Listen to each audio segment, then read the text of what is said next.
কথা বলি। আল্লাহ তাআলা বলছেন, ইয়া আইয়ুহাল্লাযীনা আমানু হাল আদুল্লুকুম আলা তিজারাতিন তুনজিকুম মিন আযাবিন আলীম তু'মিনুনা বিল্লাহি ওয়া রাসূলিহি ওয়া তুজাহিদুনা ফি সাবিলিল্লাহি বিআমওয়ালিকুম ওয়া আনফুসিকুম যালিকুম খায়রুল লাকুম ইন কুনতুম তা'লামুন। হে বিশ্বাসীরা, তোমরা যারা ঈমান এনেছো শোনো,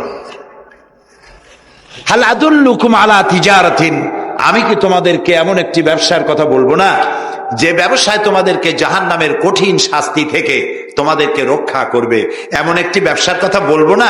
তার মানে অবশ্যই এরকম একটা ব্যবসার কথা আমি তোমাদের বলবো যে ব্যবসা তোমাদেরকে জাহান্নামের কঠিন শাস্তি থেকে বাঁচায় দেবে। সুবহানাল্লাহ বলি। জাহান্নাম থেকে বাঁচাবার জন্য ব্যবসা শিখাচ্ছেন কে? আল্লাহ। এবার দেখেন, ব্যবসা এটা করলে লাভও আছে নোকসানও আছে, ঠিক না? বলেন আছে কিনা? লস এন্ড প্রফিট এর মধ্যে থাকবে। কিন্তু আল্লাহ রাব্বুল আলামিন বলেন, আমার সঙ্গে যে ব্যবসা করবে ওই ব্যবসাটা হচ্ছে তিজারাতান লান তাবুর। আমার সাথে যে ব্যবসাটা করবা এই ব্যবসায় কোনো নোকসান নাই, শুধু লাভ লাভ আর লাভ। কে বলতেছেন? এরকম একটা ব্যবসা করবেন? আমি জানি আমরা লাভের ব্যাপারে খুব আছি, নোকসানে আমরা কেউ নাই। মানুষ লেখাপড়া জানুক আর না জানুক, লাভ যেখানে সেখানে মানুষ ছাপ দেয় তাড়াতাড়ি। ওই যে বলে না যে এই হিসাব না জানলে কি হবে, কম দিলে টের পায়। আমরা লাভ খুব ভালোই বুঝি, এই জন্য এটা কোরআনও নয় হাদিসও নয়, একটি রূপক কথা। এক ব্যবসায়ী নেকে কিয়ামতের দিন হাজির করা হবে, ফেরেশতা তাকে বলবে যে আল্লাহর বান্দা, তোমার পাপ আর পুণ্য, নেক আর বদ এই দুটি সমান সমান হয়ে গেছে, 50-50। এখন কোন জায়গায় যাবা? কও বেহেশতে যাবা না দোজখে যাবা? ব্যবসায়ী লোকটা কিছু জানে না, সে কয় যে ফেরেশতা ভাই, আমি তো দোজখও চিনি না বেহেশতেও চিনি না, সারা জীবন ব্যবসা করছি, যে জায়গায় গেলে আমার 2 টাকা লাভ হয় ওইখানে আমার পাঠাও। তো মানুষ লাভ খুব ভালো বোঝে এবং লাভের দিকে মানুষ ঝোঁকে বেশি। এই জন্য আল্লাহ তাআলা বলছেন, হাল আদুল্লুকুম আলা তিজারাতিন তুনজিকুম মিন আযাবিন আলীম, যেটা লাভ আর লাভ। আমার সাথে ব্যবসা করো, শুধু লাভ হবে। তো এই ব্যবসার মধ্যে পুঁজি হলো 3টা। ব্যবসার মধ্যে পুঁজি কয়টা? 3টা। আল্লাহ রাব্বুল আলামিন বলেন, তুমিনুনা বিল্লাহি ওয়া রাসূলিহি ওয়া তুজাহিদুনা ফি সাবিলিল্লাহ। 3টি পুঁজি। একটি হলো আল্লাহর প্রতি ঈমান, রাসূলের প্রতি ঈমান এবং আল্লাহর রাস্তায় জিহাদ করা, মাল দিয়া জান দিয়া। এই কয়টা হইলো? 3টা। চলুন এই 3টি কথার ব্যাখ্যা করে তারপরে মোনাজাত করব সংক্ষেপে, যেন আমরা আল্লাহর সাথে ব্যবসাটা শুরু করতে পারি আজকে থেকেই। আল্লাহ যেন তৌফিক দেন, বলেন আমিন।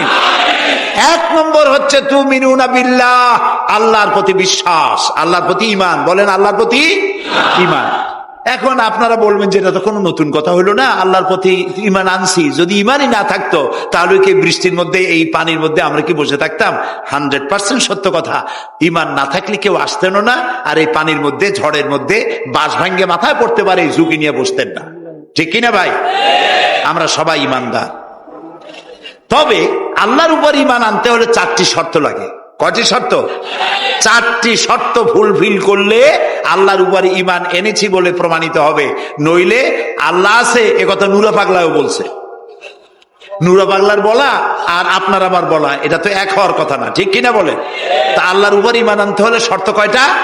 4টা। 1 নম্বরের শর্ত হলো আল্লাহর জাত সম্পর্কে স্বীকার করে নেওয়া, আল্লাহর অস্তিত্ব, আল্লাহ আছেন এটা মেনে নেওয়া। তো আল্লাহ আছেন এ ব্যাপারে আমাদের কোনো দ্বিমত নাই, ঠিক না?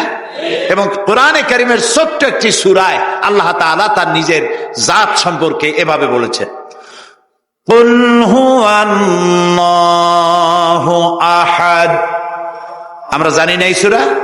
পড়েন, কুল হুয়াল্লাহু আহাদ আল্লাহুস সামাদ লাম ইয়ালিদ ওয়ালাম ইউলাদ ওয়ালাম ইয়াকুন লাহু কুফুয়ান আহাদ।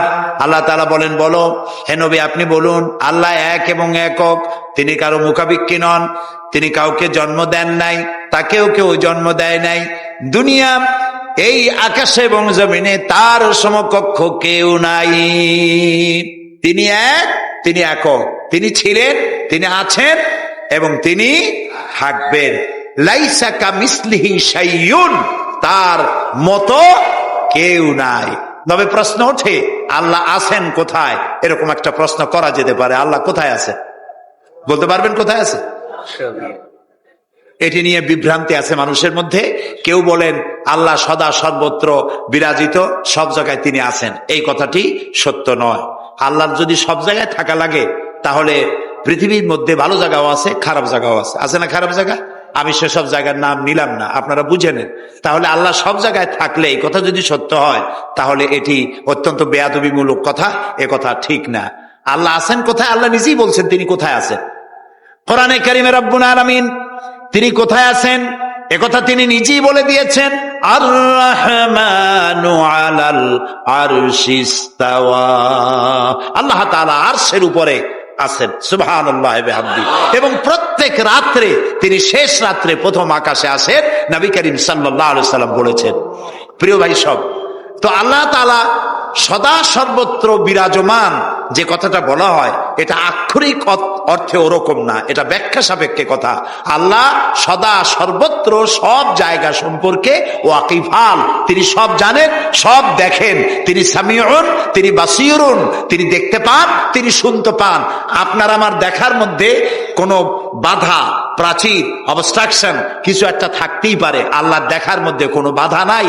অন্ধকার রাতেও দেখেন, কুয়াশাচ্ছন্ন হলেও দেখেন, মেঘের মধ্যেও দেখেন, তার দেখায় কোনো বাধা নাই, তার শোনায় কোনো বাধা নাই। এমন কি মহাসাগরের অতল তলদেশী